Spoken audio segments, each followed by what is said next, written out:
Okay, we're at the top of the hour, so I am going to start our presentation today. Again, this is Make Music Cloud 201 training. The concept behind today's 2-hour session is you already are a Make Music Cloud user and you have further interest in learning about other things in Make Music Cloud, other parts of the application. And today is actually going to be preview of something brand new as well. But as before we get started, I just want to make sure you've all filled out the poll. I see, looks like we have. That's great. All right, and we have a few more people joining us as we speak. So today, everybody, this is Make Music Cloud Training 201, and I'm going to make sure that we're not interrupted.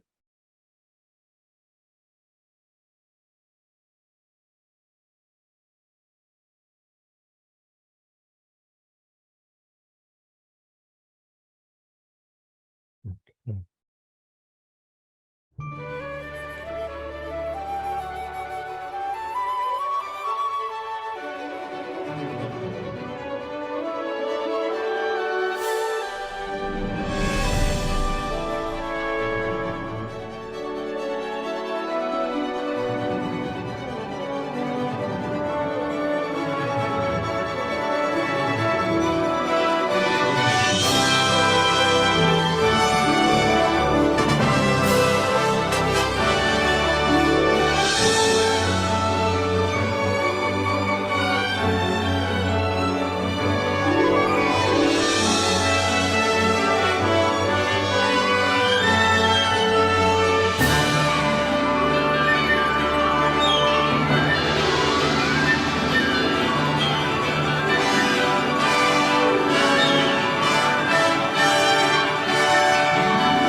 And as you can hear, a very uplifted sound produced by Brian Balmages.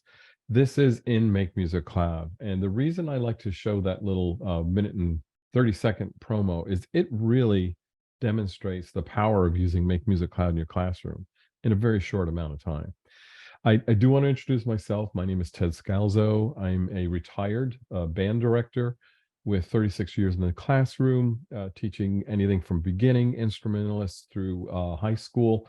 I had wind ensembles, marching bands, jazz ensemble.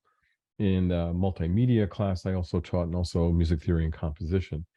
And that was at Bayshore High School, Long Island, New York. And I also was an adjunct professor at Hofstra University. So let's go ahead and begin today. The other thing you should know is I was a Make Music Cloud user from its inception and also finale. Those were two tech tools that were in my back pocket all the time. And I will share that Make Music Cloud transformed the way I taught. It transformed the way my students learned, and it improved our program immensely. So again, today, if you've got a question, you're going to put it in the Q&A at the bottom of your screen in Zoom. All right, that's how we're going to answer your questions. Then the next thing is leave the chat open. I will share some materials with you and some links in that as we go along so that you can download them. And at the very end today of our session, there is a certificate for you that proves that you've been here in attendance for these next 2 hours. So thank you again for filling out the poll. I'm just going to share with you those results real quick. So it looks like out of our 7 participants, I have 57% of you are band directors. I have 14% who are choir directors and 29% who are orchestra, and another 29% who are general music. So that does help me in terms of discussing things with you today. Now, I do have one other person who's listed as being other, and I think one administrator. So it's important that you're all here. I'm glad you're here, and we're going to try to address those questions as we move on. The first resources I want to get to you, and I'm going to put these in the chat. So give me just a second to get those links ready for you. And there was a 101 resource document. I'm just going to provide that as well. Even though you weren't at the 101 session, that resource doc is going to be of value for you. Okay, that looks like a wrong link. Let's try that again. There we go.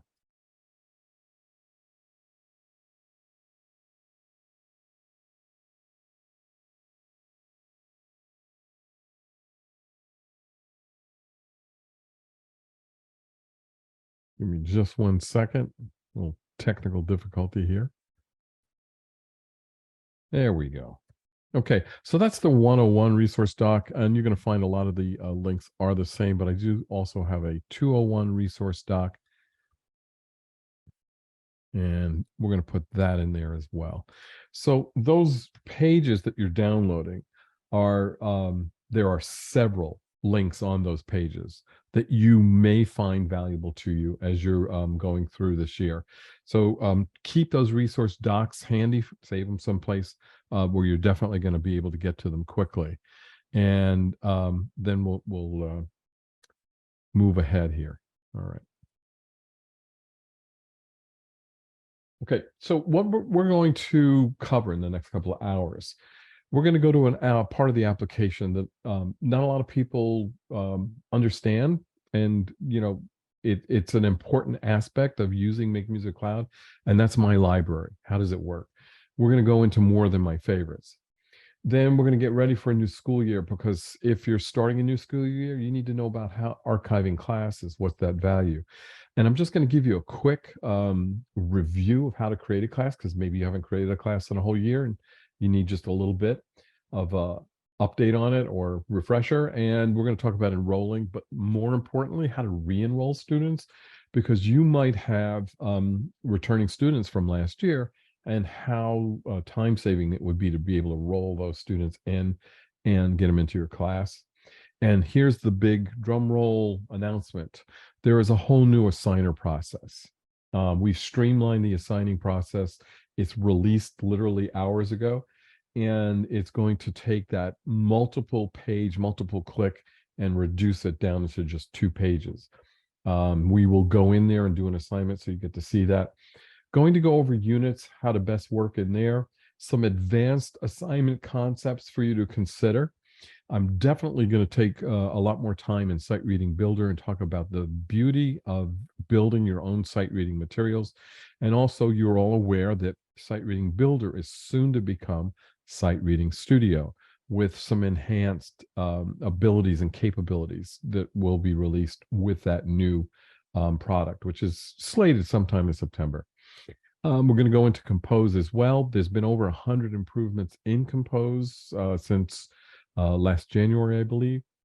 And we're going to talk about the value of utilizing Compose in your teaching arsenal. We'll talk about Content Manager, how it works, sharing, and a couple of great book tips as well. And I'm also going to be pointing to some content that's in MakeMusic Cloud that sometimes people are not aware of because they're using other materials. So we have a lot to cover. Let's just go quickly into MakeMusic Cloud and do a quick synopsis of the navigation.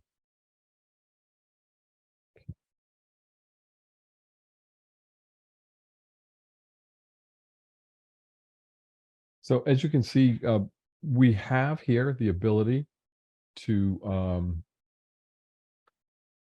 get anywhere in MakeMusic Cloud from our main menu here on the left. By clicking on any of those, I would be able to go into any spot in MakeMusic Cloud. There we go. So it's easily deployed. All you have to do is get your mouse over that menu or click on it. We now get the drop down. All right. The downloads are not able to be opened. Oh, that's not good. Oh, okay. I will research those documents. Thank you for that. Appreciate that. Okay, that's not good news. I'll check out those links for you in just a second. Okay, we might be having some server changes going on. I'll make sure by the end that we do get those resource documents to you. Thank you for that. So anyway, navigation is simple. Getting home is going to get you this home page. Here's how you're going to get to your music catalog, and it's robust. And this is where you're going to be able to search and find the materials you want. This is my library, which we are going to get into here in a second and really dive deep. Video lessons. If you have not looked at these yet, you should. These are the music professor courses. They are listed by instrument, all right? And they're only the level one. Level one doesn't mean that it won't be of value to you, but I do want to share with you, look at what you have available to you. Anything from, like specific exercises for like flute now for head joint, registers and rhythms, all right? There's a lot here, from anywhere from starting it to playing some notes. Now we're going to, obviously play a couple of songs here, how to produce some octaves. It's a vast library with a lot to go on. And what you want to do is, obviously, have taken a look at it, all right, and decide what it is you want your students to do. So maybe you did some scale exercises. So what you would do is click on this. Now it's time for one of the ultimate flute challenges, going from C natural in the middle register to D. And now you copy the link and you share it to your students. You can't assign these, they're not assignments, but they are shareable. So now that I've copied that link, I can put it in my LMS, send it via an email, create a playlist, all right, and send it to my students. So keep that in mind. That's very valuable for us all to know going forward. So let's get back to home. Continue here. I am going to go into Compose and Sight Reading Builder. You all know that Content Manager is where anything that you have created exists. That's where it is in your MakeMusic Cloud subscription. And then anything associated with the classes you're producing, gradebook, your class tools, the assignments are under Classroom. If you need to go to the admin page and look at your subscriptions, or you need to invite a new teacher, you're an administrator and you invite them, well, let's just go there. So from the admin page, as an administrator, and I'm not on this particular account, you could then invite new teachers. You could create another administrator. This is a teacher. I'm a teacher account, and here's all the teachers in my platform. They're listed there. And then again, there's all my classes. So that's from the admin page, and you saw I got there underneath that Classroom tool. One of the other powerful things that you all should be aware of is analytics. Analytics tells you what your students are, or how much time your students are spending on an assignment that you created, and how much time they're spending on exploration. All right. Exploration is not a negative thing. It is a very positive thing. It means your students are going beyond the assignment you gave them. It's also going to give you some powerful information regarding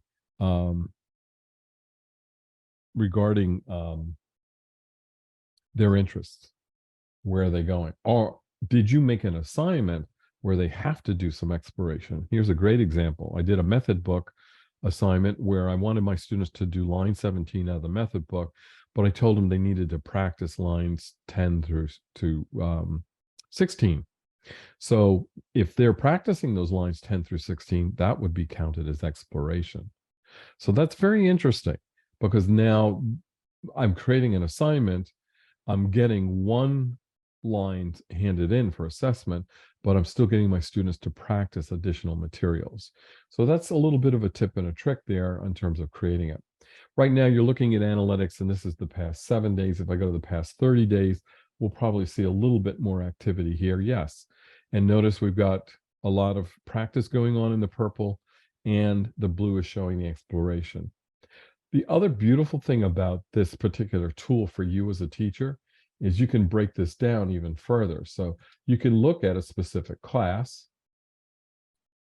You can look at a specific student. You don't necessarily have to look at all of them. So if you want to see how much time this student is spending, you now have an individual's information in front of you. In addition, here's the assigned content. This is what I assigned. Okay, they had to do something out of the Arbin book. They had to do something, Susan March, El Capitan, and this new piece, all right? And I'm told, well, it was open 6 times. It was open 6 times, and it was open 1 time. I can look in detail and see how much time was spent on those. And then here I go to explored content. And now I'm seeing, oh, wow, So definitely my student has a little bit of an interest in jazz. He opened up this jazz chart. He's looking at this wonderful book called Pathways Towards Greatness about jazz improvisation. I highly recommend you all look at it. General music all the way through, orchestra, choir, and band. It's a great resource for getting your students into our Great American Art Form. And the student took a look at some nice Bordoni exercises here. So I'm learning a lot about what they're doing here by knowing about analytics and looking at it. I would make it part of your routine. I would make assignments based upon it. Some ideas would be to say to the students, I'm going to be checking analytics and I'm expecting, let's say, you to open this one exercise at least 5 times over the next 7 days, or to spend at least 30 minutes working on this, okay? In addition, in the navigation here, you can join a colleague's class. You would need, by the way, you can create your class. We did kind of gloss over that, but that's what the Learn module is for you as an educator. So if you're teaching with several different teachers in a school district and you want to all see what kind of assignments you're all creating, what's your timeline like, how frequently you're putting an assignment out, all those kinds of things. All you have to do is share your unique class code. We'll review this in a second. And now you as a teacher can join their class as a student. Doesn't take up an additional seat. It just allows you to then see into the process and the kinds of assignments and the way your colleagues are wording their assignments. And again, you'll see the analytics there. So if they gave you the code, all you have to do is click on join class and go through the process of joining the class. So that was just a quick overview of the navigation here in MakeMusic Cloud. I'm sure you're all pretty strong with it. My next goal here is I do want to talk about my library. Before I go any further, is there or are there any questions about anything I've shown so far?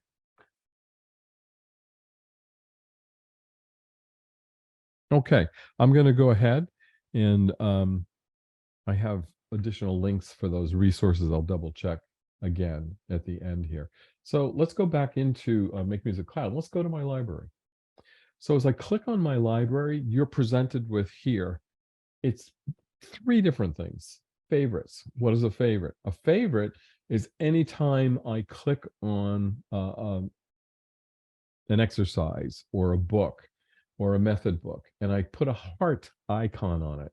So as you can see in my favorites, well, there's a particular jazz chart I have here. It's got a favorite on it. Here again is Pathways Towards Greatness, Hunt and Wabbits. All right.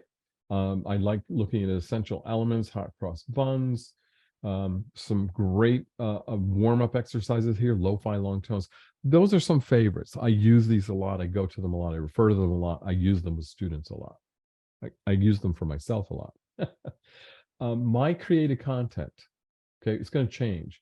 Now what you're seeing is this is material that I've created either in Compose, imported from any other notation program via XML, or something I've shared directly from Finale 27, which is something you can do. If you're a Finale 27 user, you can share anything you create in Finale 27 into your MakeMusic Cloud account, and it's editable, shareable, assignable. So it's a really powerful connection there. This is clearly a sight reading document. Okay, so notation is got the little feathers on them, and if it's a sight reading builder playlist, it's going to show up here. So this is the content I've created or imported. All right, any of those materials. Okay, playlists, a powerful tool for you. This is a great way to organize materials that you may want your students to use. So I'm going to go to the bottom here.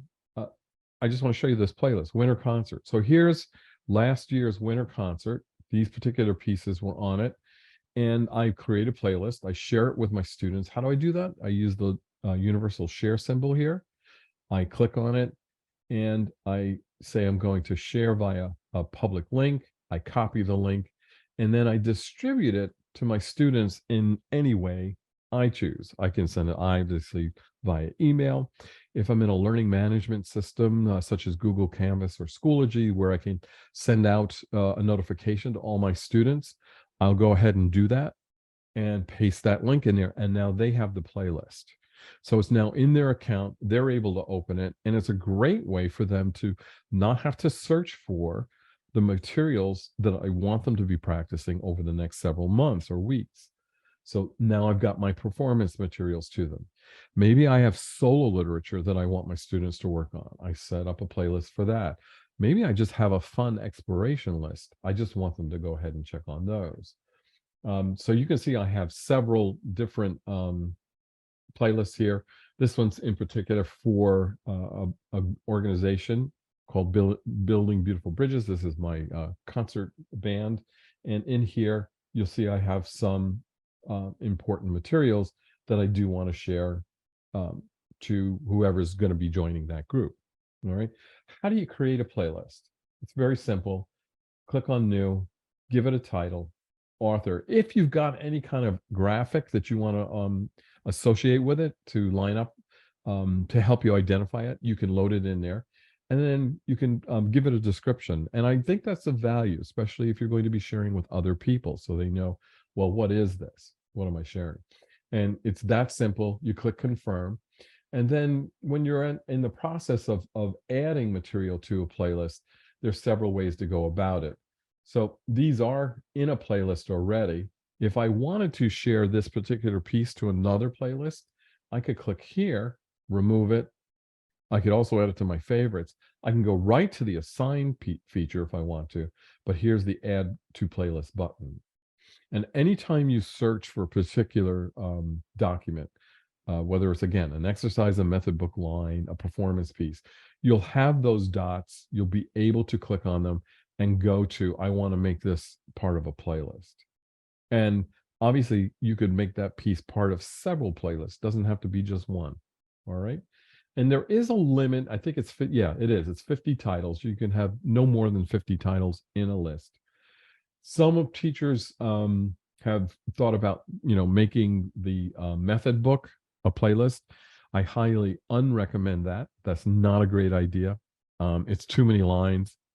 If you've got highlights in your method book that you would like to create, like out of the 180 or 250 lines, maybe you have 25 or 50, then I would make a playlist out of that. That's a good way to do it. A better idea, well, I'm not going to say better, another idea is pinning that method book so that it's on the student's homepage and they're able to get to it. All right. So that was an explanation of your library, what's contained in it, how to make some of these things operate and work for you, the advantages of using them, and consider using that in your arsenal of tools as you use MakeMusic Cloud in the upcoming school year. All right. Any questions about my library? And by my library, I mean your library. Okay. I'm going to assume that's a no. All right. Where do you find it? It's obviously there in the navigation menu. We just showed you that. All right. Very simple and easy to get to that. There's my favorites. Okay. You see how it looks. All right. Just reviewing what we just did. So all of us are getting ready for school year, new school year. Some of you may already have started. All right. Some things you may want to consider getting started this school year. The first one is archiving a class. Okay. Why would you want to archive a class? Well, first and foremost, if you've got a paid subscription, and I'm just going to use a number as an example. Let's say you have 50 seats. Well, that class you had last year, 25 of those students are not returning. They either aged out or they're moving on to another organization or whatever. By archiving the class, those seats are now returned to your subscription and you're able to reassign them to either re-enroll students or new students you're adding to your class. So it's a way for you to get back your seats and distribute them again to your other students. The way to do it is select your class, and then over here on the right, as you can see, I'm highlighting, is the archive button. Make sure you want to do that, okay? And we have a warning here. Whoops, what happened there? Let's go back. Well, let's play this video. Oh, we're not going to play it. Okay. So there's the warning you'll get. It just to show you that it's something that's not easily undone. So make sure you want to archive the class. To prove that you do, you have to type the word archive in caps. And your students are still going to be able to look at past graded assignments, and you're still going to be able to re-enroll all the students if you want from that class into a new one. And some of those classroom seats will become available. All right. So very important. Just keep that in mind, and you should be ready to go. I'm just going to review this fast because I'm pretty sure you all are going to be comfortable. Oh, is there a way to pin your method book to? Yeah. Dan, are you talking about pinning it to your homepage or your students? You can definitely pin it to your students. There's no way to pin it to your homepage. All right. I would just here's the trick. Make the first line um, in the book a favorite, or create a playlist, because then you can just quickly access it. All right. So there's no way to pin a method book to a teacher's um, page. All right. That would be a good feature request if you wanted that. All right. And a way to do a feature request is by going up into the question mark in MakeMusic Cloud and clicking on submit a ticket, so you can make that request. All right, we're going to go on if there's no more questions. All right, that was a very good question, Dan. All right, you probably, that's not the answer you wanted, but that is the answer. All right. Okay. All right, moving on. Review of creating classes. Just quickly, I'm going to go through this because I'm assuming you're all comfortable enough to do this. If you have a homepage that looks like this, it's because you do not have a created class. All right, maybe you're starting a new subscription in a new school year, or this is your first time and you were at the 101 session on Tuesday and now you're here for 201 today. That plus sign and the line going through it is your way of getting started. You'll click on it and you'll get a dialog box that'll say you can either add music to MakeMusic Cloud or create a class, or go into the drop-down menu over here and click on create a class. So there's your two paths. That's how you can get to creating a class. The first time you create a class, you have to decide. Now, I'm assuming that everyone's here today already has what I'm going to call a platform, or a school district that's supporting you using MakeMusic Cloud in your classroom, and they've paid for a subscription for your students and for you. For 99% of the people, this is what you're going to do. You're going to connect it to a platform. Are you going to connect it to MakeMusic Demo? No, that's my platform. Your platform is going to be whatever the name of your district is, or your school, or whatever you decided to name your platform. So that's important to note as well. So you're going to click yes. You're going to select the platform that's there. Maybe there are multiple platforms. Usually there's only one. The next step for you is you definitely want to select the red schoolhouse. You're going to click on that button. Why do you want to do that? Because that links all of those paid subscriptions now to your classes that you're going to create, and allows you to be able to distribute those. Okay. So that's it in a nutshell. You definitely want to connect to a platform, usually the name of your school, and you want to select the red schoolhouse. If you're in a unique position where you're just testing this out and you're going to create a free class, you'll click on free. Then it limits the amount of materials your students can see and that you can use. I believe as of today, there are only 96. That's a changing number, so you're aware. How do we create your platform?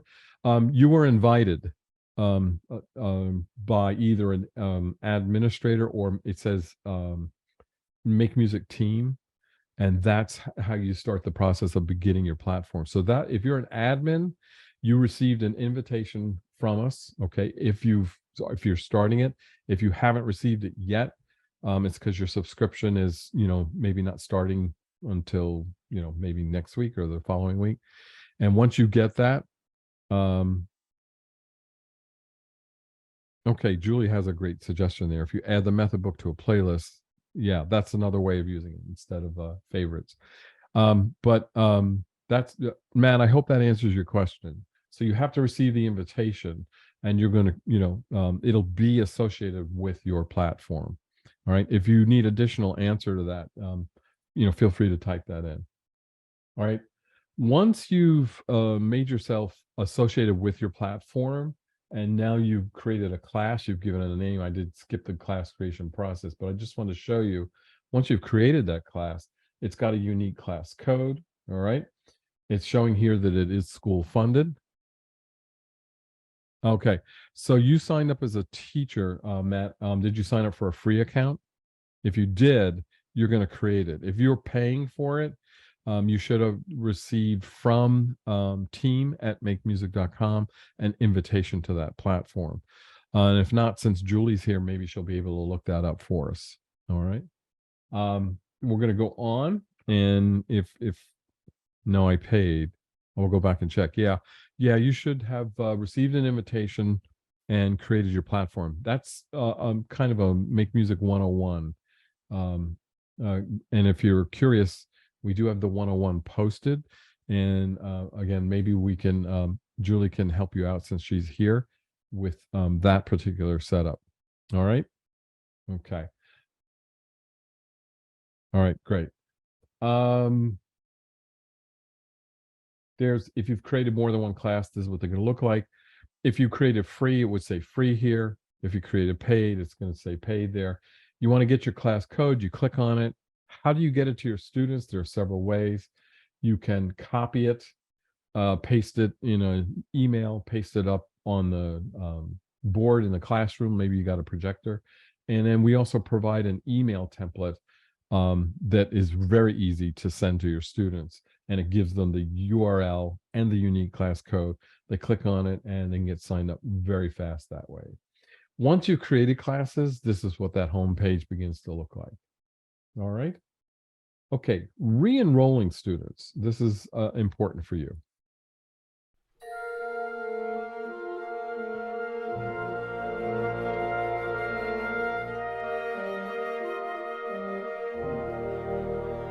In MakeMusic Cloud, a time-saving administrative task is re-enrolling students from another class or year. From your home page, click on the students icon in the class in which you want to re-enroll students. If you have not created your new class, select Create a Class located on the menu on the left side of your screen. Another way to get to your class list is from the admin page located in the navigation menu on the left side of your screen. Once your admin page is showing, select the Classes tab to see a list of all of your classes. Click on the class you wish to re-enroll your students in. You now see the class details page for the class you wish to re-enroll students. On the right side of that page is a purple icon that says Add Students. Click it and look at the drop-down menu. The options listed are explained in another MakeMusic Cloud tutorial. You'll also see the Enroll Students Help icon that will bring you to your resource page about adding students to your class. This tutorial is about re-enrolling students only. Select the Re-enroll Previous Students option. Select the class you wish to re-enroll your students from and select Individuals or click on All to enroll the entire class. Click the green plus sign. The selected students now appear in the new class list on the right. Then click Finish Re-enrollment to enroll these students. If you wish to remove a student from the list, click on the box by their name and select the red minus sign. Then proceed to enroll the entire class. If you have any students to add to your class, you can do so from the class details page.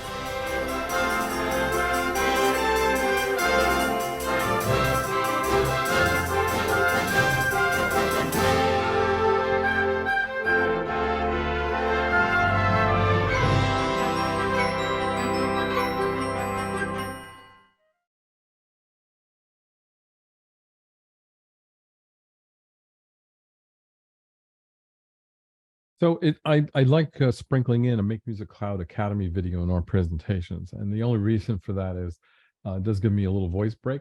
But the main reason is to show you that we do provide additional resources for you. So if at any time you've got a question about something, you can always go into the application, click on the question mark sign, and then have the ability to go into our learning center, which is a great, I'll call it recipe based knowledge process documents that you can look at things. And then the other is Make Music Cloud Academy, which is what you just saw, which is a provided resource we create for you if you need those things. So I don't have another fanfare or drum roll, but this is big. This is huge, everybody. We have a new assigner process. We're going to take a look at it in just a second. Before we do that, this is also huge.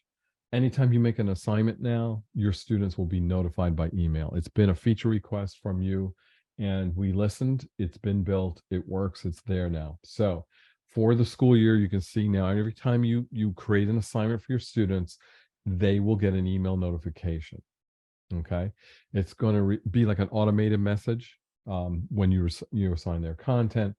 And students will also receive an automated message if you reassign a submission, which I want to take just a second to encourage all of you to teach your students that reassigning an assignment is not punishment. Reassigning means there's some more growth that can be happened with this particular assignment. And I don't want to waste your time and move on to something else and be working on the same things over and over. Let's master this. Reassignment just means there's more things we can be doing on it. Once I got that concept across to my students, they were happier because at first a reassignment was almost as if I was giving them an F. They thought that was a failure. And I said, no, you did a great job, but I'm hearing this and I want you to now master that. Like, maybe your articulation or intonation on an F sharp was out. So that's just a concept I would definitely try to drive home. Students can update their email preferences at any time in the account details page. All right, meaning they can get that across for you. So let's go into Make Music Cloud right now. I'm going to go back to a home page, and I'm going to assign something. So let's see. What do we want to assign? Doesn't matter. We'll find something. Okay. Dragon Hunter, very popular for string orchestra. So from the preview page, which this alone, I just want to make sure I explain this. This is your preview page. This was another request from teachers. I don't necessarily always want to be brought into the practice app right away. Sometimes I want to be able to scroll through and look at all the parts real quick and listen to them. So this is why we have these preview pages. From here, a lot can be done. You can make it a favorite. You can go here, add it to a playlist. All right. I can play it. I can assign right from here as well. All right. There's an assign button, favorite button, multiple ways to get there, add it to the playlist there. You have some controls. Maybe you don't want to hear my part. You don't want to hear metronome. So preview is a great way for you as the educator to get into and look at all those parts prior to getting into the practice app itself. But if I click assign, let's see what happens. There it is. Ladies and gentlemen, ta-da, the new assigner. So it's streamlined. You're not going to have as many pages or as many clicks. So let's just go through this. Yes, it's going to have the title of the piece. Here's the window that's the most important window in Make Music Cloud.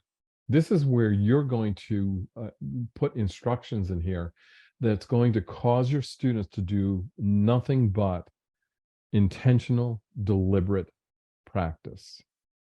How am I going to get it so that my students are going to work on whatever it is I want to work on or accomplish? How do I set up this assignment? How do I word it? Here's a tip and a trick, a suggestion for you. We all say certain lines over and over again, every day in class, every time we make an assignment. Sit up tall. Check your hand position on your left hand for your violin or your bow grip. Take a deep breath. Play with firm corners. Listen to the accompaniment. That's my favorite. It's the first one on my list, so I copy and paste it into my instructions here. So I keep a running document with my teaching lines, my teaching verbiage, and I copy and paste a lot of that in. Sometimes we need something custom, but I think you're going to find it becomes a huge time saver when you have a list like that. You put it in there. You can still preview and customize the assignment here. All right, we'll look at that in a second. Here's submit grade automatically. What is that? That's the Make Music Cloud red note, green note, yellow note assessment. You still get to decide how many points that's worth. All right. You can do an ungraded assignment. That actually was released a few months ago. I find that very valuable to get students to practice certain materials, and I'm not going to grade you on it. I will maybe comment on what I'm hearing, but I'm not necessarily going to put this in the grade book because we're working towards getting something in really good shape that I will evaluate later. Okay. Or are you going to create a custom rubric to go along? Now, you remember we used to have to go to another page to get to the rubrics. Here it is on the first part of the assigner. I click on it. It's the exact same thing you used to have, but maybe just a little bit streamlined. All right. All right. So these are the rubrics. What you're seeing here are the rubrics I've already produced. And this is great. So I didn't lose any of the rubrics I designed previously. They're still here. But if I want to create a new one, I can go here, start the process, give it a name, and go ahead and give it a description level. If it's a singleton, just make it the one thing. If I want to add so it's multiple levels, I can go ahead and add multiple levels. That's also a streamlined process. I'm not having to decide whether it's single or multiple right off the front of the bat. I'm able to go in here and create that. And then once I've created, I click save. So a streamlined process. You're not going to lose any of the rubrics you've built already. They're still in here, but now they're populated here on this screen. I can choose from them. If I just want to use that Make Music Cloud assessment, I still have that process as well. And maybe you're not aware of it, but you all should be. You can do video recordings, especially my string teachers. This was a huge request. It's wonderful that I can hear them playing and I can see what's going on. That I can hear them playing, but I need to see what's going on, especially when I'm talking about hand positions and bow grips, all those things. So now you can require a video recording. And what I love about the video recording, besides the fact I can see what's going on, I can slow that down. I can require that they perform it slow, but I can even slow it down slower to really highlight for a student. Okay, you think you're in time, and actually Make Music Cloud gave you 100 here, but you're just a slight little bit ahead of the beat, and I need you to get more right on, or you're slightly behind the beat in your attacks on the string. And I slowed it down, and that's where I'm really starting to notice it. And then you send it back, ask them as a reassign, and you tell them, hey, I want you to slow it down and really pay close attention to how you're getting those attacks to occur on the beat. So it's a really great tool, and it can be done that way. You've had all of this available before. Measure highlights. Do you want it to highlight? I think I use Measure Highlight with all my students, except my wind ensemble. And cursor movement. Leave it on student choice. They get to pick. If you insist on a cursor, you can choose it. All right. Do you want the metronome? This is all part of what we had before. I'm going to see if I can enlarge this a little bit. Yes. I want you to be able to see this. Take a look. Make Music Cloud assessment. It's now labeled level 1 through 4. Okay. 1 being the easiest, 4 being the most difficult. All right. I highly recommend, highly, that you all use level 1. It doesn't allow wrong notes and rhythms. It just gives us a little bit more leeway. And we want our students to have success utilizing this practice app from the beginning. The idea is to not discourage, we want to encourage. There are times where you may want to use that hardest level if you're really looking for a scale to be perfect or a rhythmic exercise or 2 bars to be tightened up. If you're looking for musical performances, I never would go any higher than 3. That's my personal opinion. That's not the company's. That's how I feel. Level 1 for everything. If your kids are like really nailing it and you want to challenge them a little bit more, then I would use 2. If I'm looking to evaluate my students close to a performance, this was my formula. 2 weeks before I set it to level 3, they perform the entire work. I get it, and it comes back. Those are just my personal comments. All right, that's not you use it and figure out what means the best for you. And of course, we can evaluate rhythm only just by clicking on rhythm only. I hope you are noticing I can't do sight reading, and you're looking at why. Well, we can't do sight reading if it's a video recording. If you turn video recording off, you can turn anything in Make Music Cloud into sight reading, and the usual, you can assign however long, up to 2 minutes, to give them to look at it in preview. Again, I mention this all the time. If you're going to do sight reading like this for your students, please model it in class. Do it for them live. Make sure that they experience what Make Music Cloud does when it does sight reading, because it's going to give them the opportunity to look at it for however long you set it. And once that clock is finished, it starts counting off the sight reading and expects them on the downbeat to perform the sight reading. And then it's recording. And as soon as it's done, it just comes up on screen and says submitted. So there's no opportunity for them to go back, to redo, to reevaluate. All right. So take a look at that. All right. And that's it. Now you're ready to actually get to the assigning part, which is to bring it to the next page and decide, when do you want it due? How late are you going to accept your late assignments? All right. And then what classes are you going to assign it to? So you select your class, and now it goes out, and it goes out to that band, and it says 9 students. But if I wanted to, maybe Theobone 3 doesn't need that assignment, I can send it to everybody but that student, or all, right? Okay. And just decide, who it is you want it to go to. All right. So that is the new assigner process. I hope you're as excited about what you just saw as I am. We've now taken the assigning process and reduced the amount of things you have to do to get it across the finish line to create assignments for your students. Any questions about what you just saw? Because this is brand new.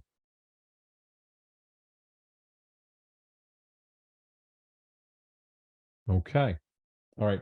So get in there and make some assignments this year. And, just keep in mind that your students best. You know what rhythm is best for your students in terms of how many assignments per week, or every 2 weeks, or, going on. So just keep all that in mind as you're moving ahead. All right. So that's the new assigner, everybody. Very exciting. All right. So we're now ready to start talking about units. And let me just catch up here so I know where I'm at. All right. So how do you get to units? Nobody knows. We go to assignments. There it is. Okay. So in the menu, you click on assignments, and that will now bring you to a page, and you'll see that units are at the top, and all of your assignment templates are listed below. By the way, there's a little arrow here. If you click that, it's going to collapse, and you're going to see nothing in your assignment templates. Don't panic. Your assignments are still there. Just click on that little arrow, and now you'll see the drop-down menu. So these are all my individual assignments I've created over the past however many years I've been using Make Music Cloud. And those are the assignments I can group together to create a unit. All right. So when are units to be used? I have a couple of examples. This was a band's class doing the first Suzuki violin book in the International Edition. I wanted them to first listen to Hilary Hahn playing Lightly Row, because we were working on Lightly Row in a method book. But now I wanted them to listen to Hilary play it. And I just asked them to give me some comments in the comments box. Then the other part of the assignment was, oh, that's great that you've listened to it. You're giving me your comments. The second part of the unit is, now I want you to learn these first 2 measures. Do it by ear. Just listen and find the notes. And when you think you've got it, record it and send it to me. And then if I chose to, I could have another one, and that would be learn maybe, the next two bars, or go ahead and learn, the entire song. So there's a unit. I'm working on sight reading builder materials. Here it is. I create a sight reading builder, and I put it in to a unit, and it's specifically labeled 3/4 time, E flat, half notes, dotted quarter, eighth notes. And then I send it out in four different times, at four different times, so that my students now get that same sight reading builder. But every time, you already know this, every time you open that, it's a different sight reading example based on this criteria. So that's a great way to really get your students sight reading a concept and mastering it. And then you can do some kind of a test. You may want to create a post and a pre on this too. I have an assignment I talk about where I do long tone exercises. I want my students working on their long tones all the time. And I create a 3-month long lo-fi long tone unit where they're getting, basically it's the same long tone exercise over 3 months, but every 2 weeks they're asked to do something different with it. First 2 weeks is just do it and then send me a recording. The next 2 weeks is, okay, I want you to play it, but move it. The first note that you play, every long tone you play, move it up a half step, then back down. And then share with me in the comments, what was that like? The next 2 weeks, I want you to move it down a half step, then back up. So it's gaining me a lot of traction in terms of accomplishment. I'm getting my students to work on their long tones over a long period of time. And I'm also teaching them some other concepts about intonation, about what is a half step. And then I use whole steps. Then we go into, hey, I don't want you to look at the page at all. I want you to close your eyes and just play what you like, play what you hear, but make them long tones. And now we're getting a little bit into improvisation. And what's great about the lo-fi exercises are they're in all 12 keys. Every one of those lo-fi accompaniments is different. And it's just the kind of thing students are into today. They love these.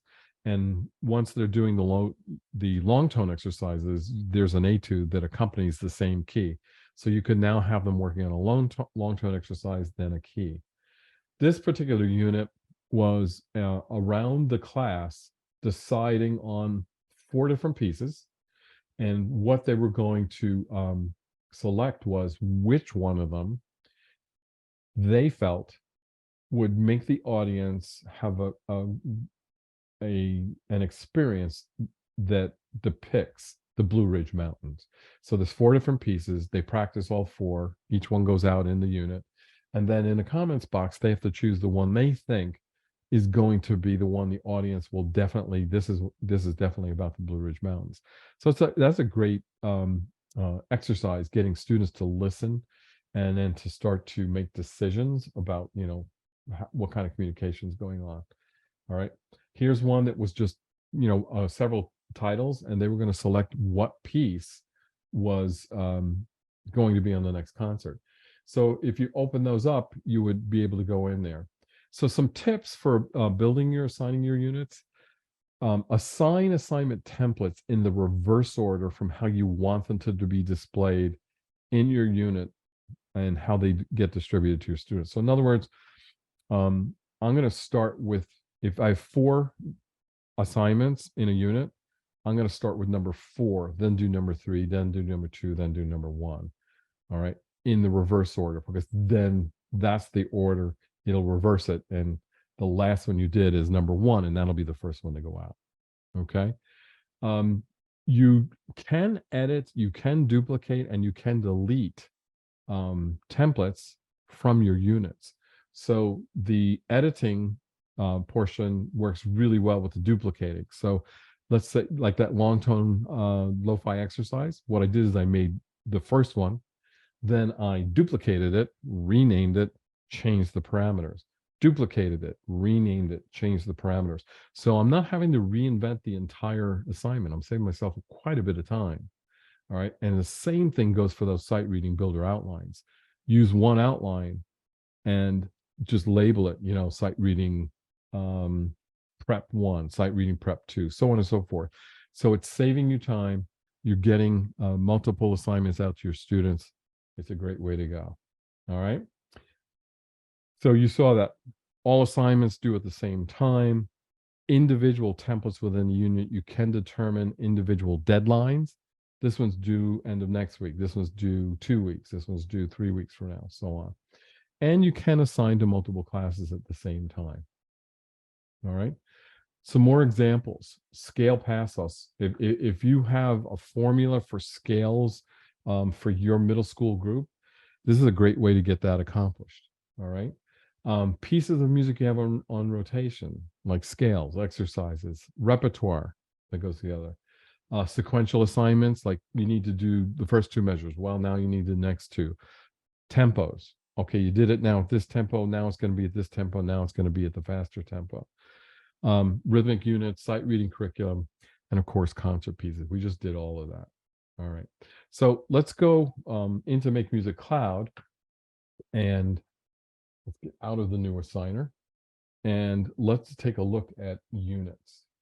So does everybody remember how to get to your units? Correct. Assignments. So here they are. All right. So what I'm going to do is let's open one of these units up to kind of dissect it. So I am going to redo this unit for the upcoming year. All right. And change some things. So if I want to, what I can do before I do that is I can edit it. So if I click here, I can now go in and edit the assignment. All right. This is showing us the old style. I'm sorry about that. The new one will be showing tomorrow from that button. But you get the idea. I can now write and change the assignment. Maybe I'm going to decide I want it to be a video assignment. All right. So I can do that from that point. I'm just going to leave that. So that's a way to save some time. All right. Is to get in there and look at that again. I can edit them. Once I edit them, save them, and then ready to go. Or if I decide I'm not going to have them do the whole piece, I can take that out of this particular unit. So if I click this, it's now deleted. All right. So notice it didn't ask twice. So make sure you want to do that. All right. I did. So that's okay. But you get the idea. All right. Here's that lo-fi long tone unit. All right. And I just call them stage 1, stage 2, stage 3. All right. So you get to see how they're out there. So if I want to build a new unit, it's very simple. You title it. Okay. So let's call this 201 demo for today.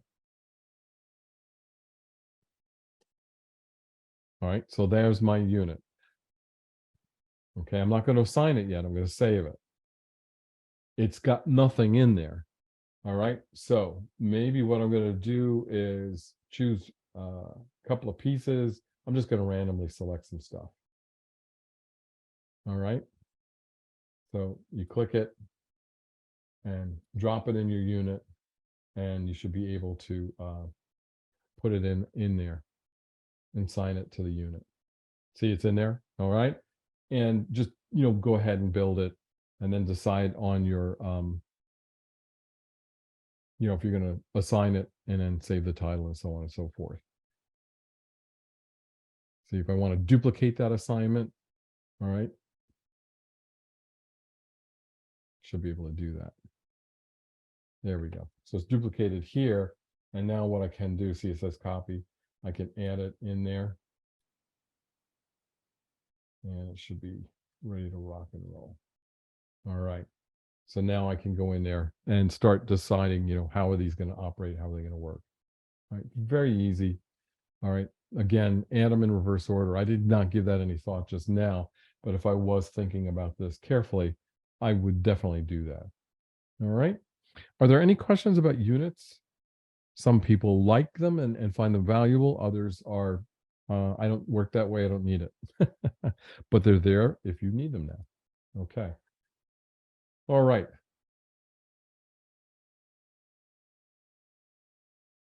Some advanced assignments. We already kind of touched on that just a little bit because we were talking about it as we were going through the units. But let's get into a little bit more detail. So assignment parameters. So first and foremost, do you want something to be sight reading? And then you got to think, well, do I want them to be, I don't want them, well, I shouldn't say it that way. I don't think you're going to want to make an entire piece sight reading. all right, but maybe a section of it. So any piece, any exercise, any method book line. Um, the other thing you all need to know is how to take the exercises and get them into different keys. I want to definitely show that to you. And then we do know we can, in our assigner, make custom part setup. I didn't show that in the assigner yet.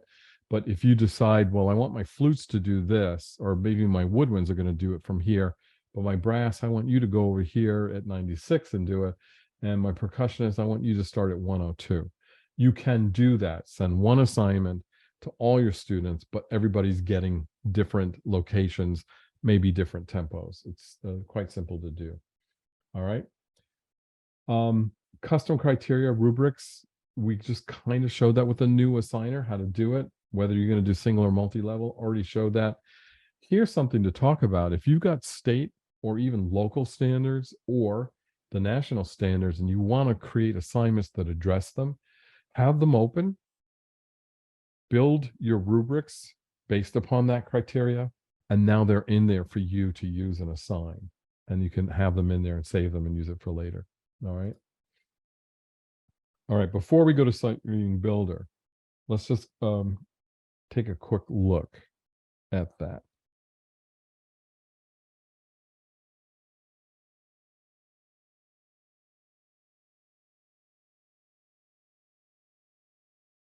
Okay. So back to the assigner. Just want to make sure everybody knows how to do that. So we had a piece open earlier. What was it? Well, let's do this one. Let's do uplifted. Okay.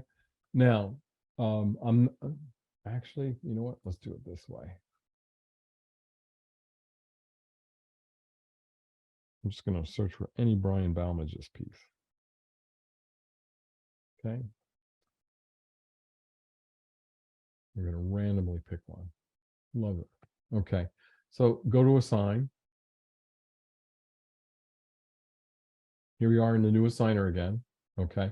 So here's the preview and customize that I just kind of glanced over quickly. I just want to make sure you're all aware of it, how to do it.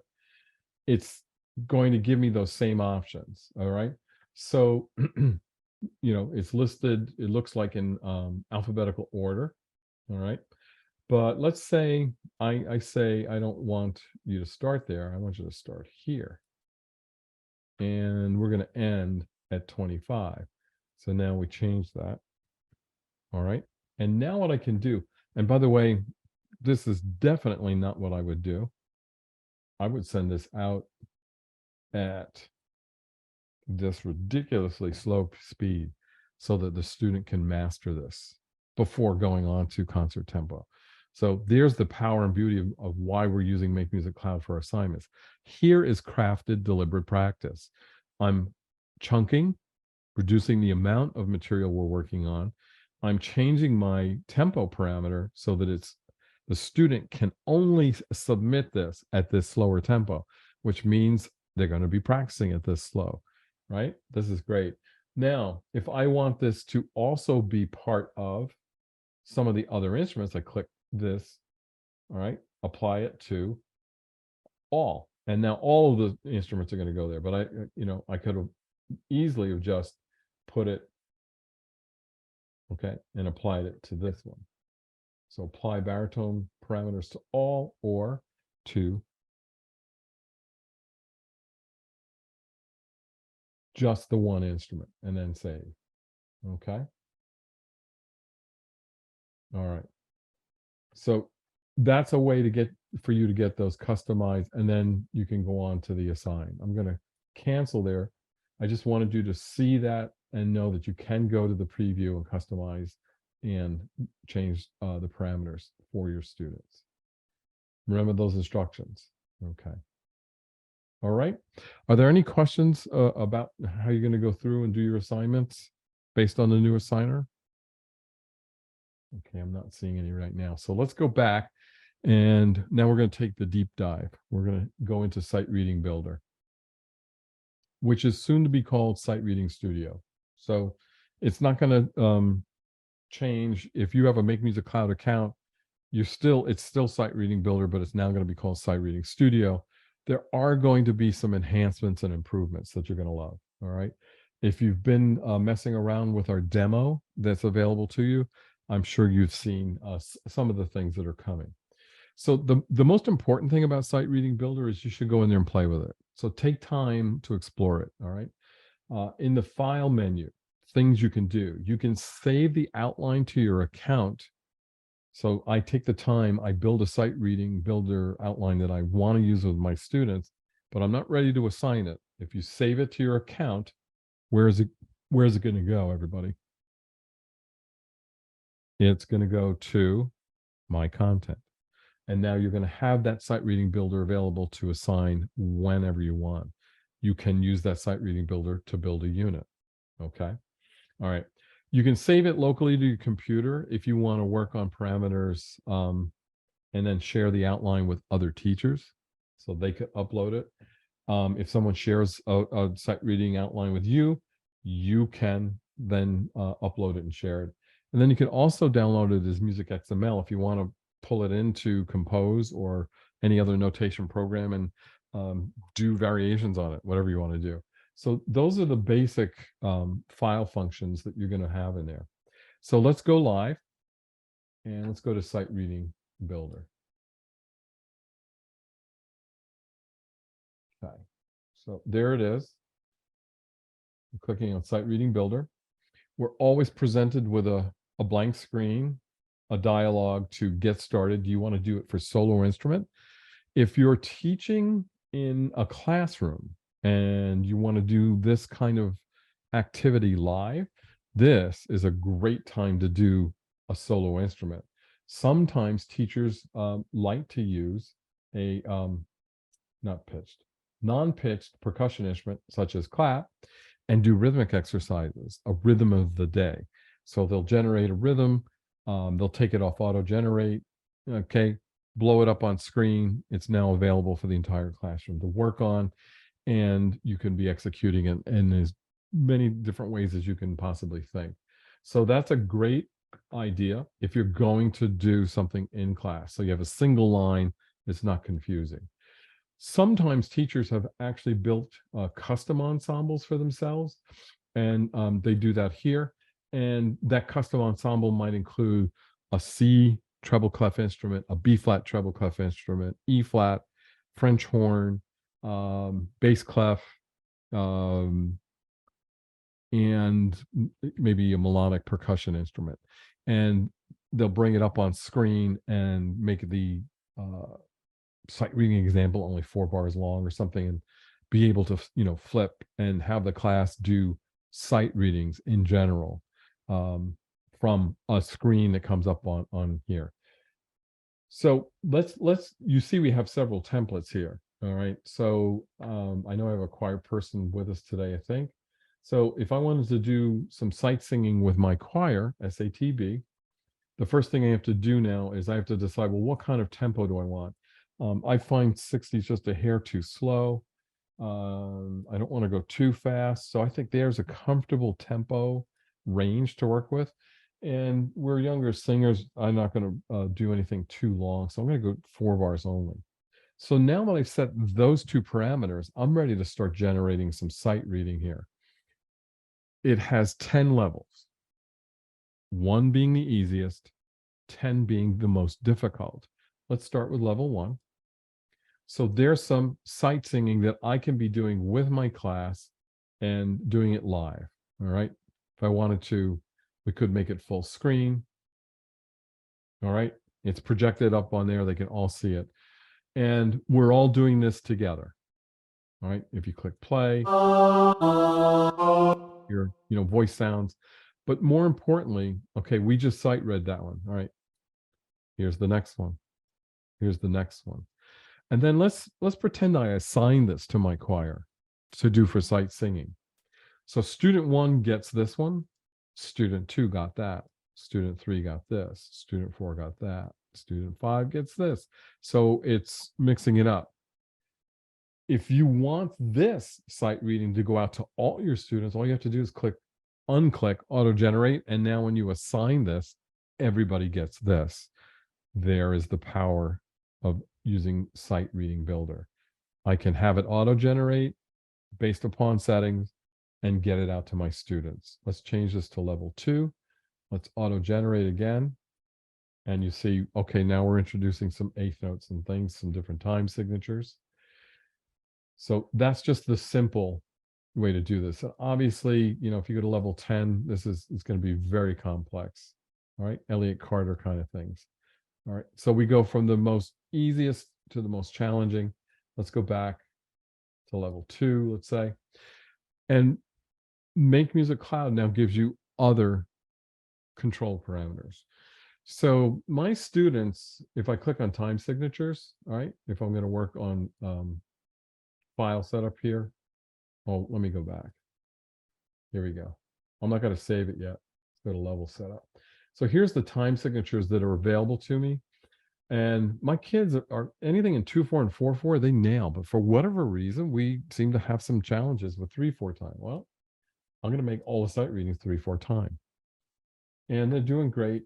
Okay. No, we're not singing in the concert key of C. We're working in the concert key of, let's say E flat major. So now I've got 3/4 time, key of E flat. They're doing very well with all of this. Here are the rhythm patterns that are set up for the custom level 1 and 2. But the particular piece that we're going to be working on includes dotted quarter note, eighth note. So now notice this switch to a custom 2. And every time I auto-generate, we're going to see those parameters being addressed now. So what I'm doing is I'm creating a custom assignment for my students based upon what I need them to learn and work on. Ranges, okay? The tenor voices in my group do not go down to low E. So I'm going to click here and change that parameter, all right? And make the low pitch value just a little bit higher, all right? All right, so now I have a change there as well. What kind of intervals do I want happening? Well, on level 2, this is pretty good, but there are some leaps of a fifth, so I'm going to put that in there. Rhythmic options. Do I want some syncopation? I do want to avoid 2 consecutive notes because we don't have a lot of that. Other options. That's for strings. Articulations. Happen to be introducing some accents, so I'm going to throw some accents in this. So every time it generates, it should start to produce some accents. There we go. Okay. Dynamics. All right. Ornaments, rhythmic options, melodic options. How do I want it to start? All right. I have a piece that does start on a second. So let's introduce this, the second in there as well. And now there's the file options I talked about earlier. I can save it to my account. Okay. I can save it locally on my device and share it. I can open someone else's outline. I can export it as XML, and then I can go right to the assign. Okay. So that was a short demonstration of MakeMusic Cloud's Sight Reading Builder. It's a very powerful tool. I highly recommend you look at it and build sight reading materials that make the most sense for you and your students. And here's the, I think, probably the most powerful tip you're going to get today about Sight Reading Builder. Rename it. The names that it creates for you are, in my estimation, useless to you. You're not going to remember that title, but you might remember it was 3/4 time, key of E flat, and it included a dotted quarter note, eighth note. Okay, so not due to dotted. Spelling does count. So I will remember that. I might even put a date on it or whatever. If it's created for voice, I might add the fact that it's for voice so that I can go back into my created content manager folder and find these so I can repurpose, reuse, reassign, save some time. All right. Are there any questions about Sight Reading Builder? Now's a great time to ask while I have it open.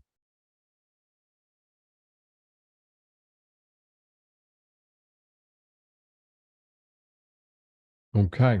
I've either overwhelmed you or really explained it great and you're good to go. So I hope it's the latter. All right, we're going to move on. Next big tool, Compose. All right. So Compose is your notation application inside of MakeMusic Cloud. And yes, your students do have access to it as well as Sight Reading Builder. Again, soon to be Sight Reading Studio. So Compose is your notation engine. You can import, you can create inside, students can as well, and get materials that you want your students to have. Maybe you have an exercise that you think is, the best way to get clarinets to go over the break. So you create it, you bring it into MakeMusic Cloud, you send it out to your students. You have a vocal exercise that you feel opens up your students better in terms of getting ready to perform a piece. You've created it, either write and compose, or let's say Finale 27, you share it, and you're able to get to it. You can import MIDI files, just like you've been able to do for the past thousands of years, maybe 20. And then you can create the music directly in MakeMusic Cloud using Compose. And then the beauty of all this is the power of sharing it to other musicians, other ensembles, students as you go along. How do you get there? It's on the menu. There it is. All right, Compose. All right. It's a little similar to Sight Reading Builder in the sense that we provide some options to you right away on how you can use it. You can do a quick creation, get a single line like you could in Sight Reading Builder. You can create from a template, and I'm just showing you right here the outline of templates that are in there. It's several for bands, several for chamber groups, choir, jazz orchestra, and solo instruments. And then you can also import via XML, MIDI, or the old MakeMusic Classic SMZ files, if you still happen to have a few of those left. All right. So let's go in and take a look at Compose. How do you get there? Yes. All right. We're going to leave Sight Reading Builder. Okay. So here we are. So if you're in class, and again, you want to do a rhythm of the day kind of thing, maybe you just want a single line. Quick creation, and now you and your students can be doing composition live in class. All right, and you're just creating some things to work on, and you can see it's pretty easy, point and click.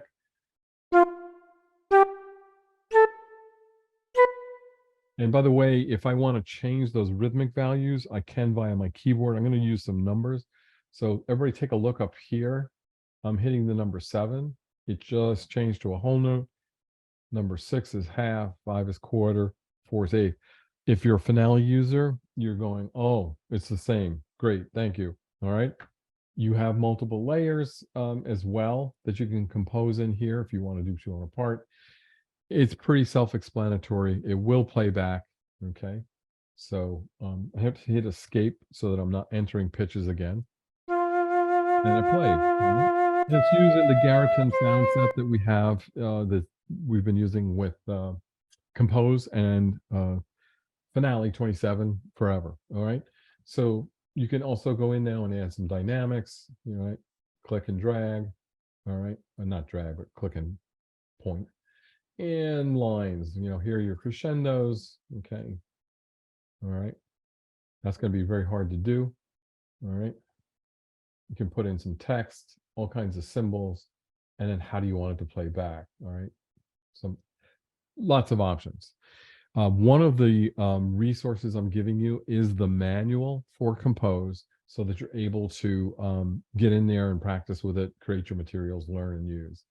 I'm going to jump out of this, which I just did a quick single thing. So if I'm going to create an ensemble, I would use one of the templates. There's the band. Here's the chamber groups, brass choirs, woodwind quintet, string trio, choir in all of its possible formats, right? Okay, jazz ensemble, if you're going to do some jazz, either a big band, a combo, quartet. Then we have some orchestra templates for you as well, string, small orchestra, and concert orchestra, and then of course, solo instruments. All right. So again, if you want to do that rhythm of the day, open up percussion, choose clap. You now have a template. You can do your rhythmic exercises there as well. What I want to show you is importing. So I just clicked on import, And what I'm going to look for now here is, let me look, I think I saved it to desktop. I should be able to find an XML file. I had one available at one point. Nope, not seeing it.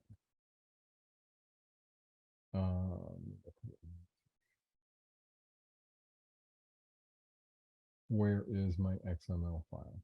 Can't find it right now. Okay, I had it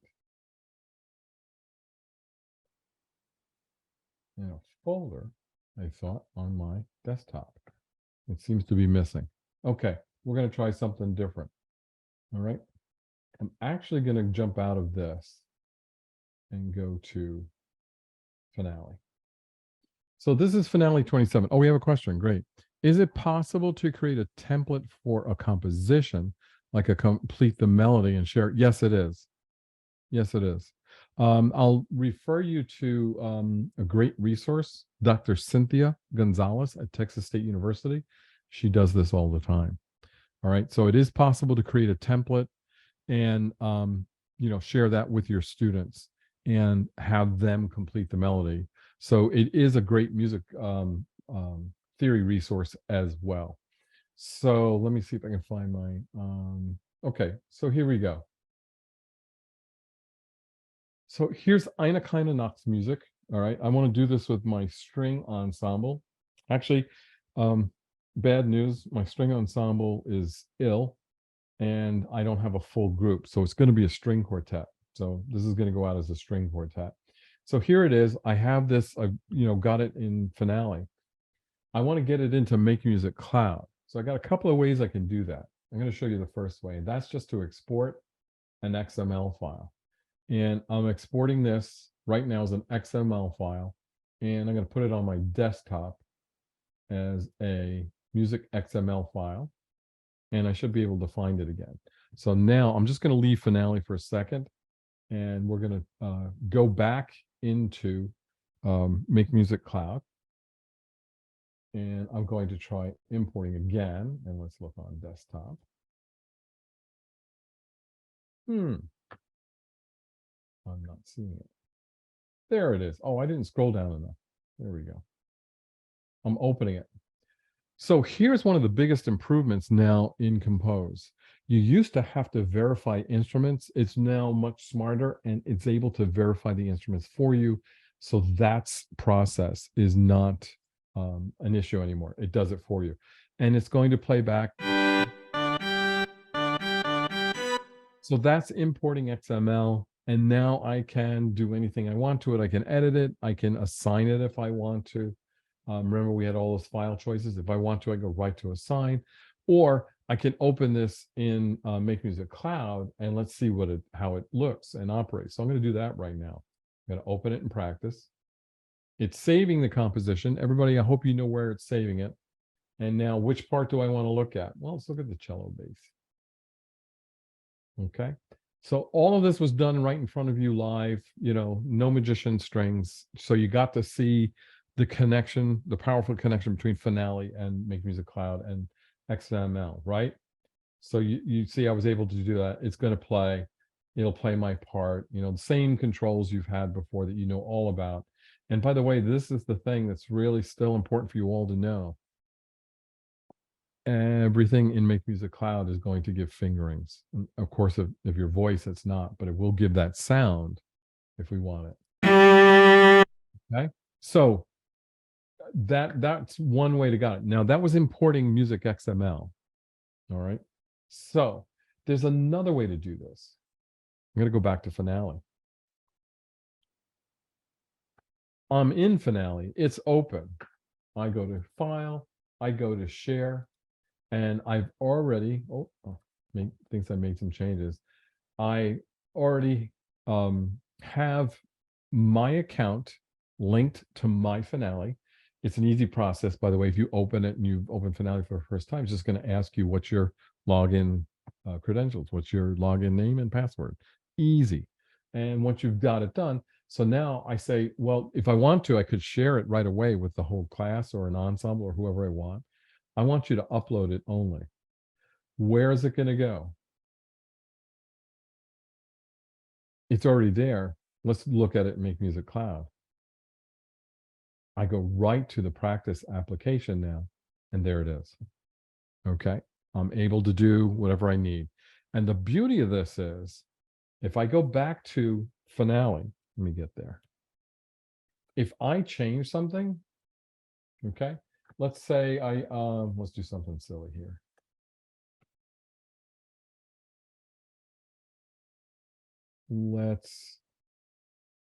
Okay, we're gonna just take this one measure. No, let's take a bunch of measures so we can, well, let's do it up here. Let's say I want my cello to play those 4 bars down an octave. So I just changed it, right? I save it. I go to share. And what does it say? It says update. I go back to MakeMusic Cloud, and it's going to be updated. So I go to Content Manager now, and here it is. So I want to look at it. So let's look at, we'll do edit so we can see it. And we should see those 4 bars are changed now. So the beauty of this is, there we are. My student, if I create something in Finale and then I do edits later, this is a quick way to get them the latest version. There's no more paperwork. Okay. No, it does not. I'm so sorry, Elena. It only works with Finale 27. Great news for you is you can update to Finale 27 on the summer sale for $79. So you could get the latest version of Finale pretty inexpensively. All right. So that was a great question, Elena. Thank you for asking it. All right. Good. So you now see how Compose can address your composition needs, how you can bring materials in, how it links and works with Finale. It's really up to you now in terms of using it as to what you would like to do. I'll share with you, I know for a fact that students are using Compose. Teachers are requiring students to do materials in Compose and then share them amongst themselves. By the way, how do I share this? So I go to File, right? Share. So I'm confirming that I have the rights to do that. And I make a public link, and I would click share, copy the link, and then distribute it to whomever via email, a website, however you want to get it to them. All right. So now I could share that document. All right. Are there any more questions regarding Compose? Okay, great. So in the resource docs you're going to get, one of the things that's linked on those pages is the entire manual to Compose. I would again suggest you go in there and start creating some materials so you get comfortable with how it works. It's really been improved immensely over the past couple of months, and it will continue to be improved. We're working on it and making it better every day. Content Manager. This is the next part. We've kind of been bouncing through it a couple of times as we've been going through today's session, but let's review it one more time. Here it is. There's Content Manager on your home screen. What does it contain? It contains units and the content you've created. All right, things that are important for you that you've they may be shared with you. All right, so let's go actually look at my Content Manager just a couple of seconds here. So let's go back to here. Let's go to Content Manager. All right.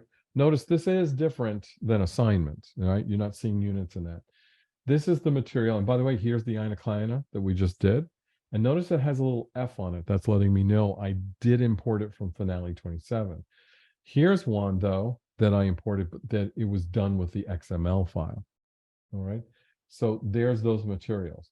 And everything I've ever imported going back many, many years is here. Here is a list of things I've shared with others. Okay. So things you've shared, things you've saved, and here are some selections. So what are selections? These are sight reading levels that I chose to save in a folder so that I can use them at any time. just to organize things a little bit better for me, so I can find those sight reading levels. So if I found another sight reading one, I could simply drag and drop it in there, okay, or add it. See, I'm sorry, click the plus sign, not drag and drop. Click the plus sign, so I'm adding it to there. I really don't want that to be part of it, so I'm going to take that out, and there you go. And by the way, if just click on there, there's some icons. If I need to edit anything, there's the pencil icon to edit. Here's the share. So if I want to share that and get it out to somebody, all right. And of course, if we want to go right to a sign, and again, if you need to delete something, you just simply click the trash can or click delete here. And if you want to edit this folder, maybe you want to change the names. Okay, so I really no whole notes. All right, if you decide to put maybe today's date on there, you know, the 20, not, well, year 2020, so that we have a concept of when that was created. So now that's going to be saved. All right. So content manager, it's the materials that you import and create. And if you need to get them to your students, find them again and get them going and get them out there. All right. So you've got this lip story you've been using with your students and you want to get it there. It's loading up. It was there before. Now you're able to use it and it's ready to go. Okay. And if you need to make any changes, you can edit and it will still reside in your content manager folder. Any questions about content manager? Okay. Any questions overall about anything? Not that we're not done, but I just want to see if there's questions that haven't been answered yet that might be important for you to know about. I'll give you just a few seconds to consider that. And let's go back here. So the sharing music with others, we've gone through it, but I just want to make sure you did know about it. We showed it before, you know, how to click on the share link. And again, you can distribute that by copying and pasting it into an email. If you have a website, making it a link on a website, putting it up in a classroom so they can copy it and get to it. And then they'll have access to it and be able to utilize it. Okay, I want to talk a little bit about the gradebook. All right, there's a few things that we should all be aware utilizing the gradebook. This is the first thing that most people ask. Hey, once I've sent an assignment out, can I edit it? All right. Once it's been scheduled, the only thing you can edit is when it's due and who's getting the assignment. Okay. You can delete it. Like, let's say you send an assignment out and you notice a misspelling in your instructions and you don't want that to go out. Delete the assignment. All right. And if you have a couple of students who opened it and did it, you'll just apologize to them and say, don't worry about it. I'm going to redo something and send it back out.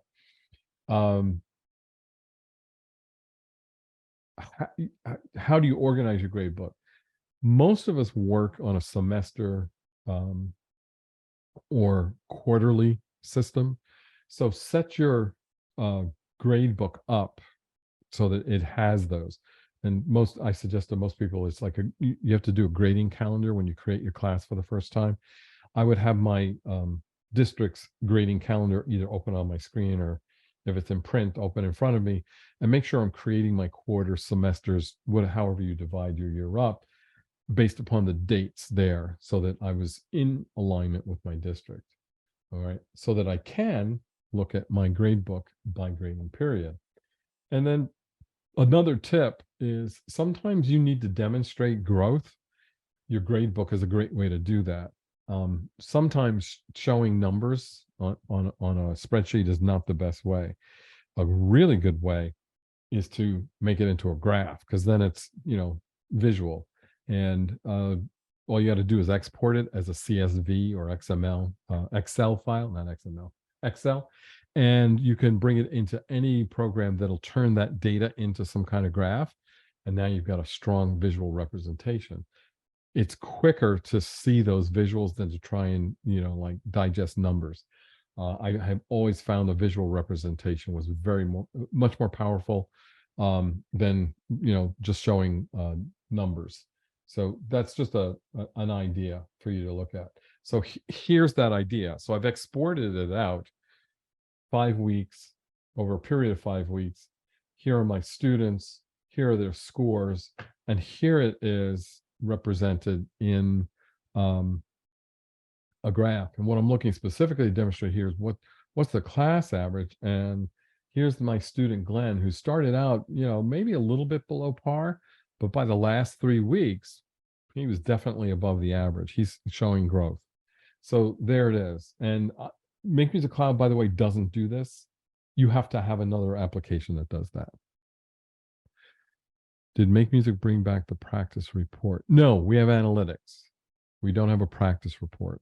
But analytics does report how much time students are spending. And you know what? While we stopped to talk about that, analytics, we have to have a realization. When you look at the number that tells you how much time your students are spending on your assignment, take into consideration that it is only every time they play and record. So if a student opens up your assignment and you see 10 or 11 minutes of time spent on it, you probably should almost double that, because they probably opened it, looked at it a few times, might have even tried to finger it and play it a little bit before they clicked the play. And maybe they went over a passage at the end. So it's one of those things where it's telling you how much time they're spending on clicking play and record. And what we have to do is we kind of have to add some time to that and realize how much time they're spending. And then if your students are exploring, it's going to add up. You're going to see like 20 and 30 minutes is what your students are in there. So analytics is your practice report. You can print, well, you can't print it out, but you can do a screen capture, let's say, of a specific student and demonstrate it to either an administrator, to a parent, to the student, and be able to show, your MakeMusic Cloud scores are really low, but I notice you're only spending 34 seconds on the assignment. That could be a reason. So it's powerful data can get you there. Okay, let's go back to Gradebook. I want to go live. So let's take a look at the Gradebook. How do you get there? Quickest way is to click on Gradebook in the classroom tools or the classroom area. You might open this and see you don't have anything here. I have to select a class. So let's look at Breathtaking Bridges Band. There we go. So already, we've got a summer program going, and there's some assignments that are sent out, and there's some stuff here. You all may not see this. Actually, let me blow this up a little bit bigger. Yeah, there we go.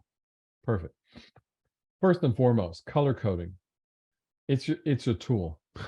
It's a very valuable tool. And I'll share with you, the first time I saw this, I was like, oh, that's cute. And then what I realized was every time I opened the Gradebook, I went instantly to the reds.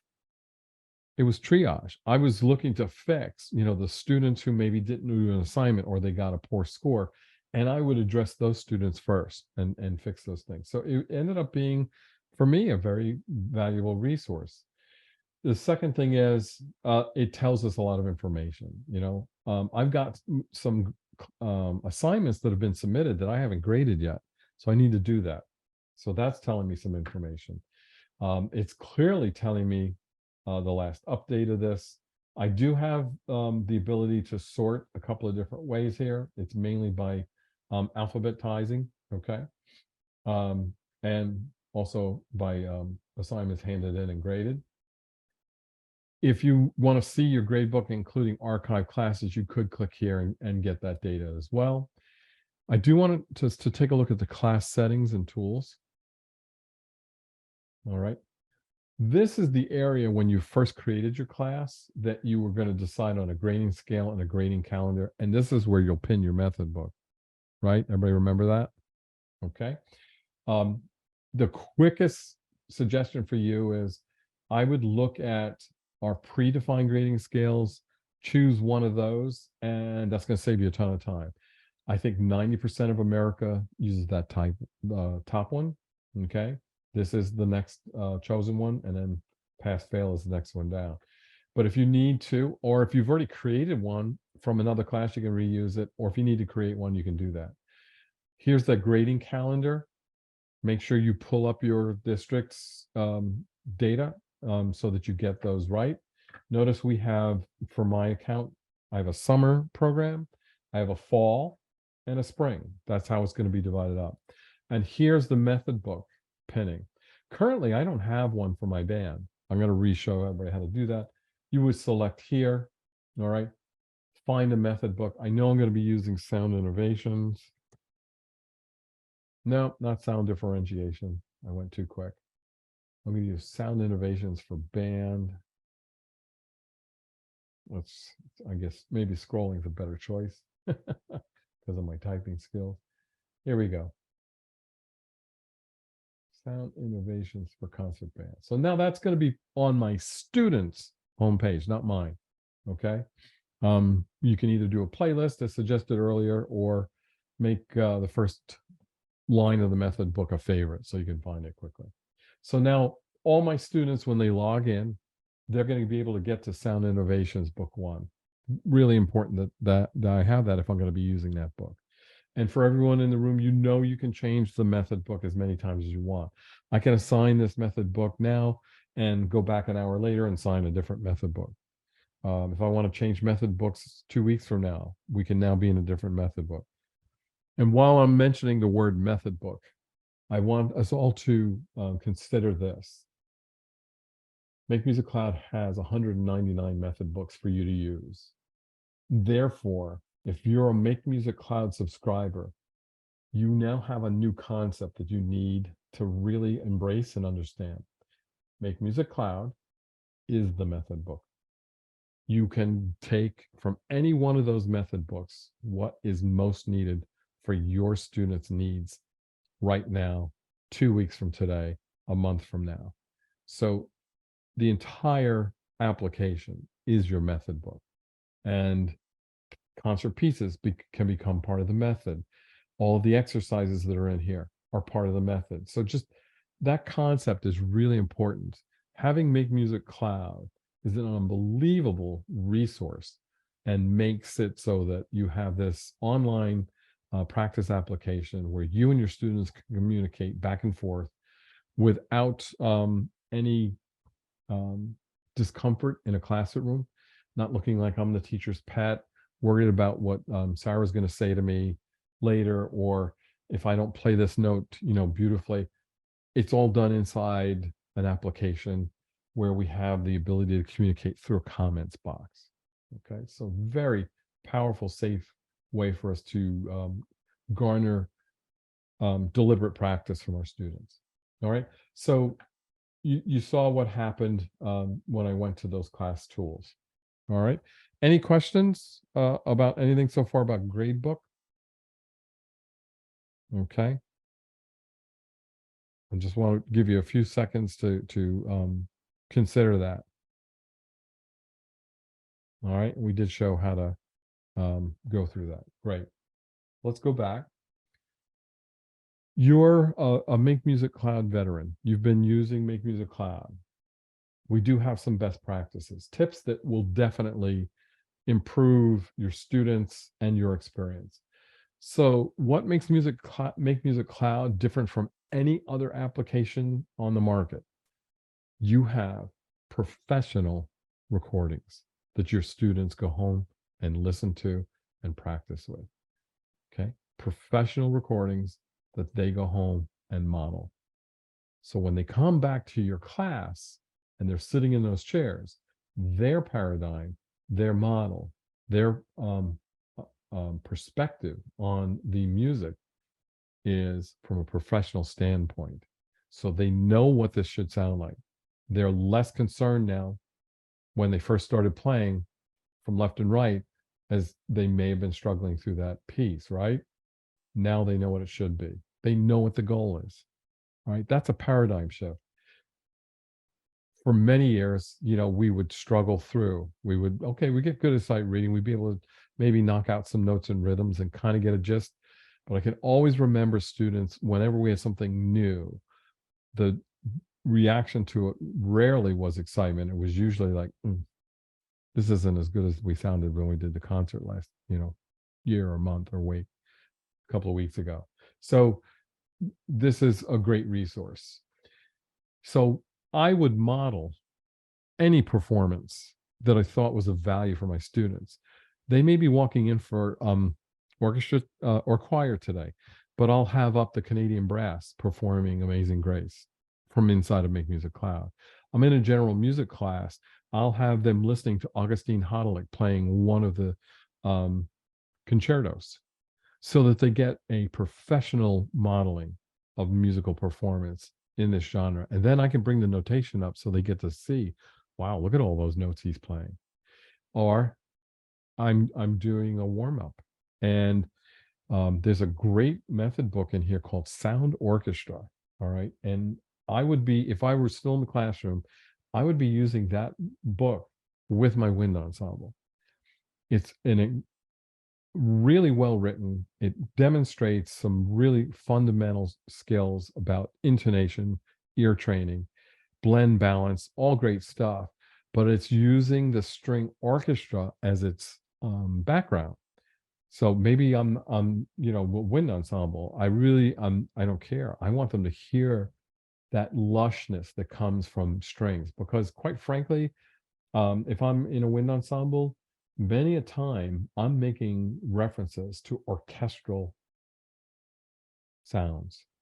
I'll talk about the New York Phil, what I'm looking for in terms of so it's a really great method book. And it's not listed there for wind ensemble, it's for orchestra. But there's some really great material in there to use. I'm going to use it. Make Music Cloud is the method book. All right. The practice tools. You should be modeling these in your classroom. I really hope for all of you that you have wonderful sounding speakers to play back materials for your students, that you do have the ability to project up on a screen, or you have a large LCD that you can display for your students and show the resources, and more importantly, have them hear the resources. But show them how to use those practice tools. Show them how to initiate a loop. Show them how to click the record button, how to set themselves up. How far away should they be from the microphone? Let's demonstrate and work on that in class. All right. Have it up as they come in. Do your rhythm of the day.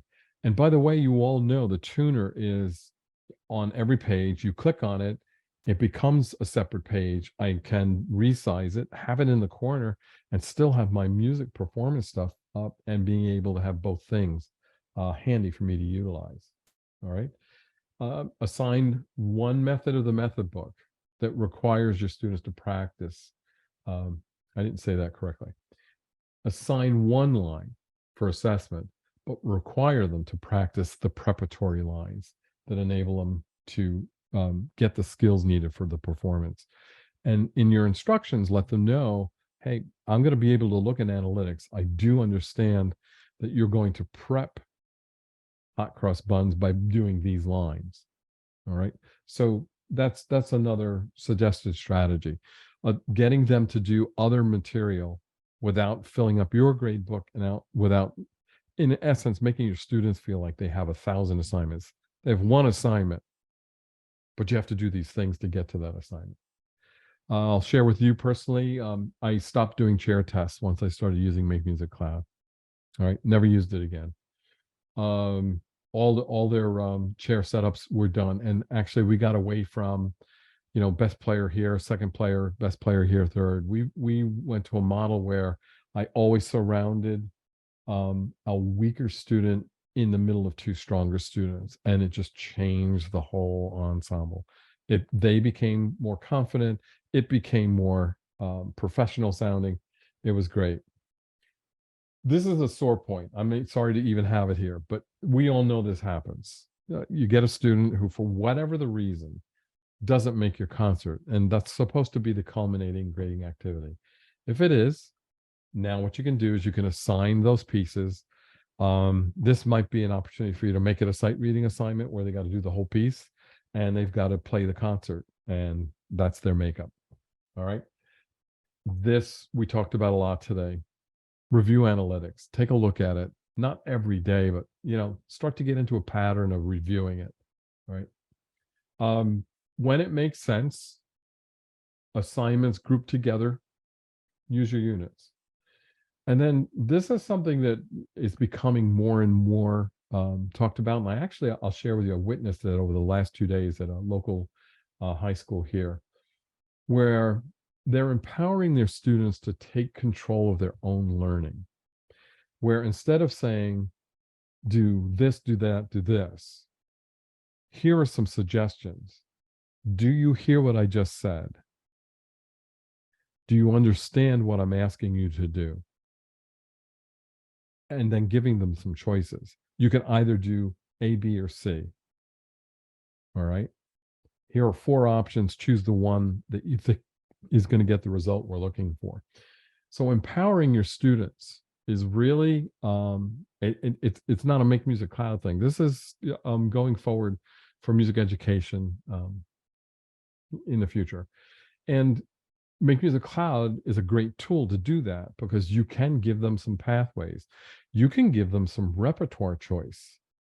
That is really empowering your students. You're telling them, I trust you to make a decision here, to make an intelligent, educated decision that's of value to you and your colleagues. So really great options. And this is the tool. This is the way to do that. Okay. Now, we do have a few minutes left. All right. I do want to actually see if this link works. We hang on just a second. Let me gather it. Copying it. I'm going to put it in here for everyone. This is a Make Music Cloud Connect session we did. All right.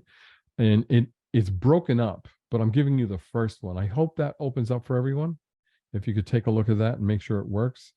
So that's we call it Hit the Easy Button Clinic. And it's basically 101, 201 tips and tricks, all of the reasons you're using Make Music Cloud now. But we broke that up into several videos for you to take a look at. And it was based upon sessions that were created for our Make Music Connect virtual session. Can somebody just verify for me that opened for you? I want to make sure it did. Since we had issues with those first links, I don't know why they didn't work. Okay, sweet. Now, the next one this is Make Music Academy. I want to make sure this opens for all of you. And this is where, no, this is for Connect. This gets you to a list of all the sessions. No, I got the wrong thing for you. Sorry, everybody. We'll try that again. One more time. Let me see if I can get it. Copy the link. There we go. Oh, come on.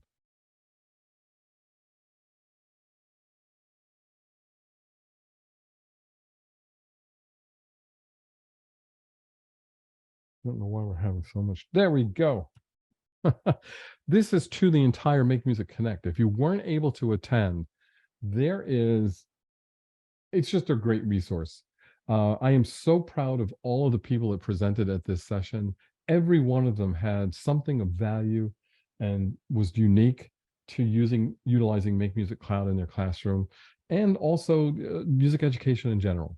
So save those links, bookmark them, make sure you have them. I want you to have those resources available to you. I'm going to try this one more time on this. So let me know now if this link works for all of you. I'm hoping it does. Give that a try, please.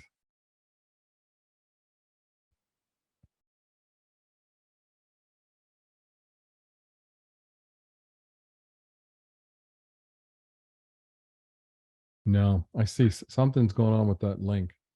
I have no idea what happened. All right. I apologize for that. Those links will be made available somehow or another. Something's going on with our server or something else. Let me just see if I can get those to you one more way. Okay. Those of you that were in attendance today, do we have any other questions, by the way? I want to make sure. So here's a learning. Let's see if this one works. That one worked. Okay. All right, this is a learning management system resource doc I want you all to have. So if you're utilizing Make Music Cloud in Google Classroom or Schoology or Canvas. This has all the links you need regarding that. You're probably cool with what's going on because your district's already provided you with that material. But there is the link for anything regarding learning management systems. And let's just see if we've got anything else here. Well, I know you're going to want this. And that is, well, here's, last one worked great. Make Music Cloud Academy. You can get there obviously from Make Music Cloud, but wanted you to have that resource. But more importantly, I'd like for you all, if you would be so kind, to fill out this satisfaction survey of today's presentation, because I am still a lifelong learner and I want to do better. So if there's a way for us to do a better job of the training for you today, please fill out the form, let us know, because we do look at them and we do modify and adjust. And if you have technical issues, okay, I'm going to put this link in here. Copy link address. This is where you would go to send any request for tech support, okay? Any kind of request, all right? And that was supposed to be in that 101 resource document, which for whatever reason, oh, I did just get it to load. I think somebody just fixed it. Hang on. Here's the 101 document, everybody. See if that opens for you. And there's a great worksheet in there. And let's see if that 201 resource document works now. Yes, it does. Okay. Great. I feel much better now. So you now have a ton of resources. Save these. Make sure they're available for yourself. For those of you that need it as well, there is a certificate of attendance for today. I'm going to copy that and put that in here as well. Did I get it? And this shows that you did attend 201. And there you go. All right. So what we covered, a lot. We went through my library. We went through getting ready for the school year, did in-depth units. We talked about the whole new assigner process. We introduced the new assigner to you. In-depth site reading builder, in-depth compose, went through content manager and some gradebook tips.